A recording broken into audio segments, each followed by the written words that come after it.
Hai, salam Katolisitas. Hari ini kita akan mendengarkan bacaan Injil dari Minggu Biasa ke-25. Dalam nama Bapa dan Putra dan Roh Kudus. Amin. Inilah Injil suci menurut Lukas. Sekali peristiwa, Yesus berkata kepada murid-muridnya, "Ada seorang kaya yang mempunyai seorang bendahara. Kepadanya disampaikan tuduhan bahwa bendahara itu menghamburkan miliknya. Lalu si kaya itu memanggil bendahara itu dan berkata, 'Apakah yang telah kudengar tentang engkau?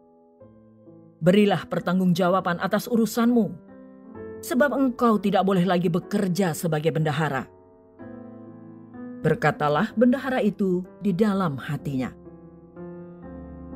'Apakah yang harus kuperbuat? Tuanku memecat aku dari jabatanku sebagai bendahara. Mencangkul aku tidak dapat. Mengemis aku malu. Aku tahu apa yang akan kuperbuat, supaya apabila aku dipecat dari jabatanku sebagai bendahara, ada orang yang akan menampung aku di rumah mereka.' Lalu bendahara itu memanggil satu demi satu orang yang berhutang kepada tuannya.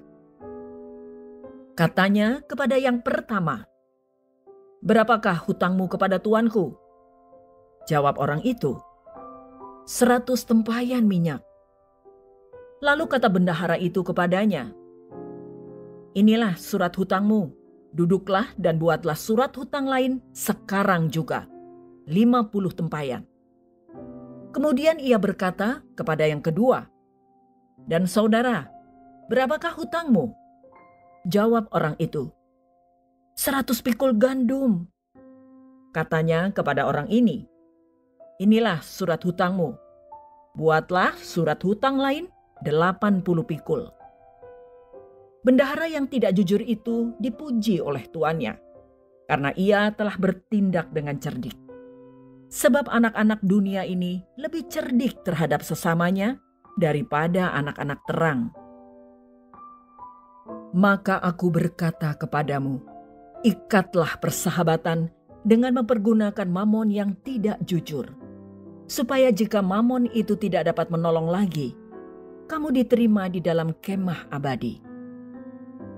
Barang siapa setia dalam perkara-perkara kecil, ia setia juga dalam perkara-perkara besar. Dan barang siapa tidak benar dalam perkara-perkara kecil, ia tidak benar juga dalam perkara-perkara besar. Jadi jika kamu tidak setia dalam hal mamon yang tidak jujur, siapakah yang akan mempercayakan harta sejati kepadamu? Dan jika kamu tidak setia dalam harta orang lain, siapakah yang akan menyerahkan hartamu sendiri kepadamu? Seorang hamba tidak dapat mengabdi kepada dua tuan, karena jika demikian, ia akan membenci yang seorang dan mengasihi yang lain. Atau ia akan setia kepada yang seorang dan tidak mengindahkan yang lain. Kamu tidak dapat mengabdi kepada Allah dan kepada Mamon. Demikianlah sabda Tuhan.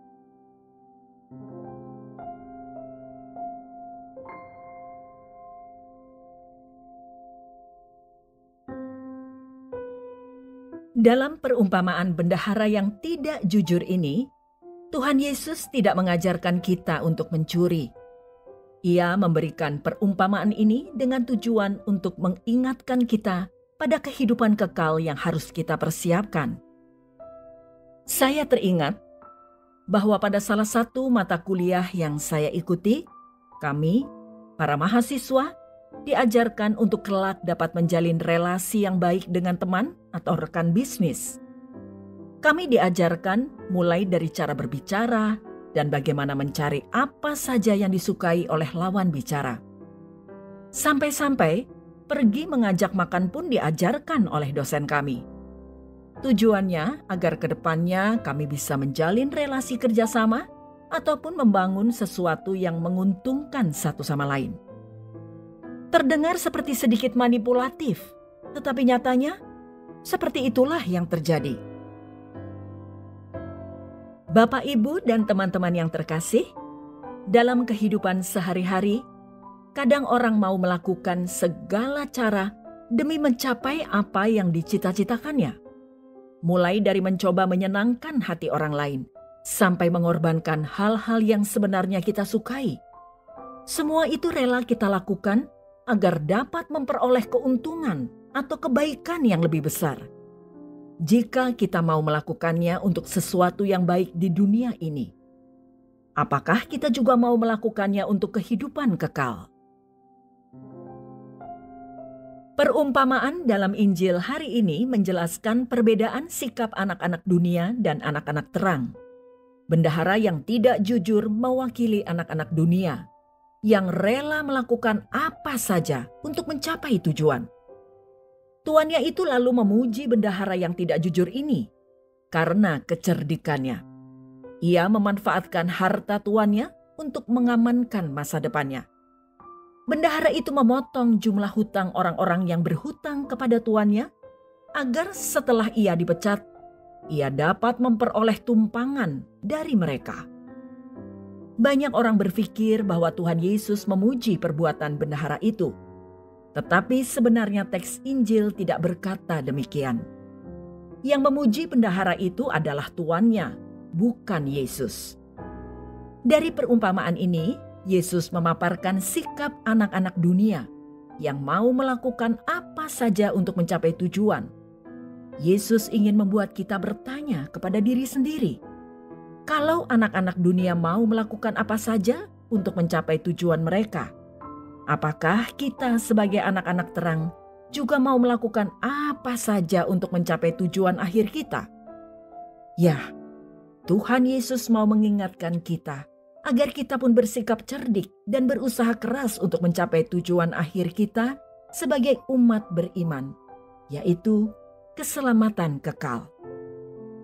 Nah, kalau untuk keselamatan kekal, mungkin kemudian kita bertanya, apa maksud Yesus mengajarkan kita untuk mengikat persahabatan dengan mempergunakan mamon yang tidak jujur? Mamon dalam bahasa Ibrani berarti uang.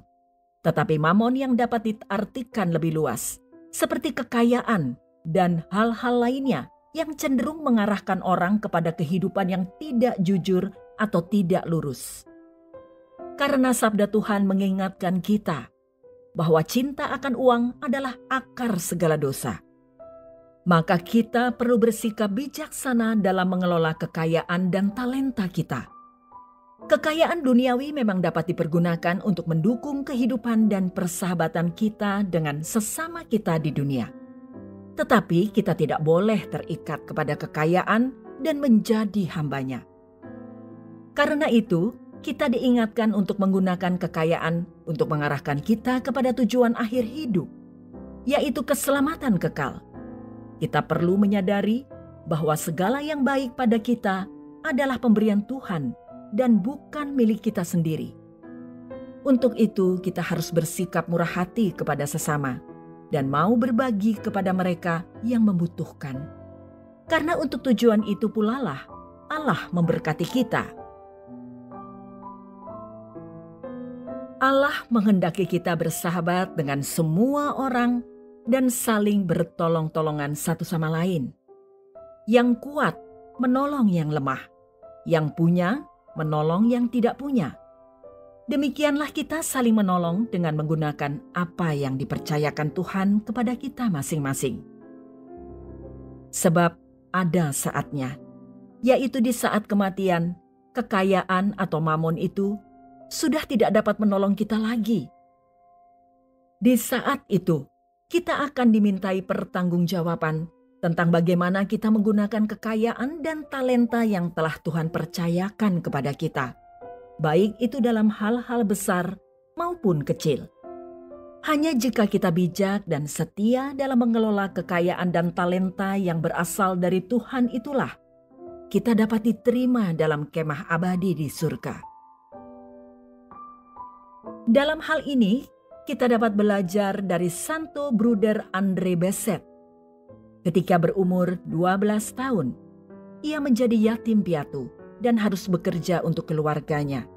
Sayangnya, Fisiknya sangat lemah, sehingga meskipun sudah berusaha keras, ia sering gagal dalam menunaikan pekerjaannya. Namun demikian, dalam keadaan yang sulit itu, ia tetap memuji Tuhan. Katanya, betapa baiknya Tuhan yang selalu menyayangi kita. Melihat kesalehan dan semangat Bruder Andre, imam parokinya mendorongnya untuk bergabung dengan kongregasi Salib Suci.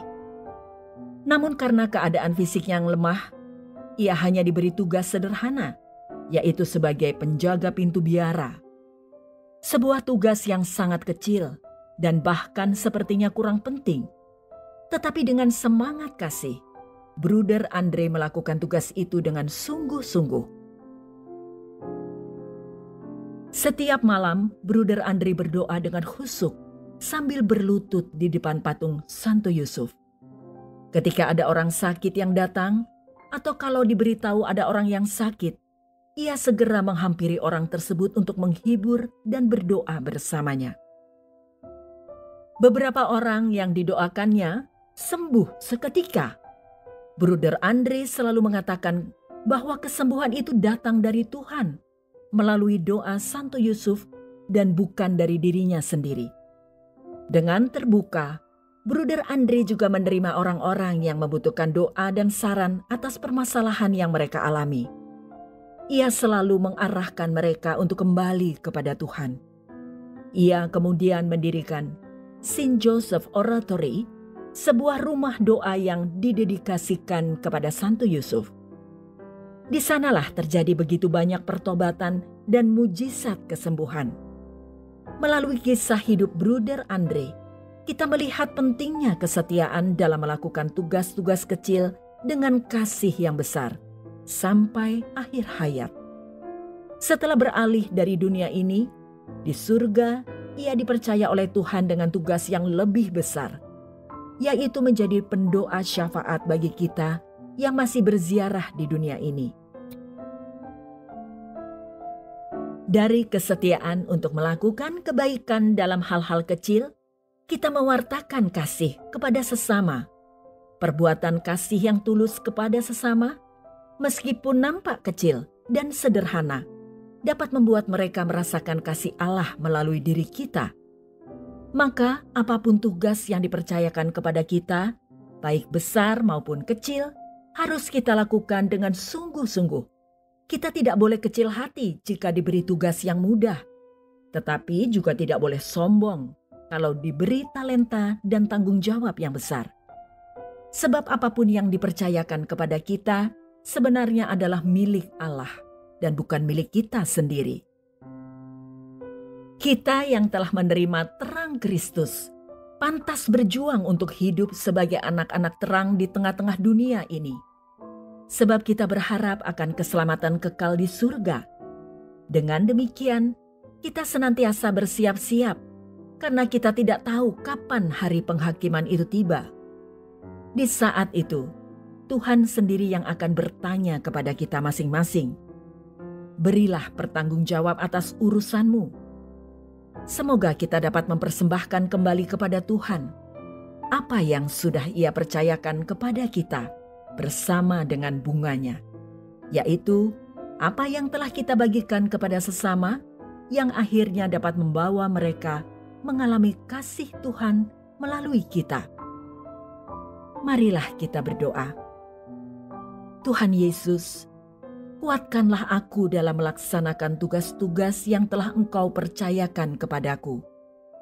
Bunda Maria, doakanlah aku. Malaikat pelindungku, jaga dan sertailah aku selalu. Amin. Dalam nama Bapa dan Putra dan Roh Kudus. Amin. Syukur kepada Allah.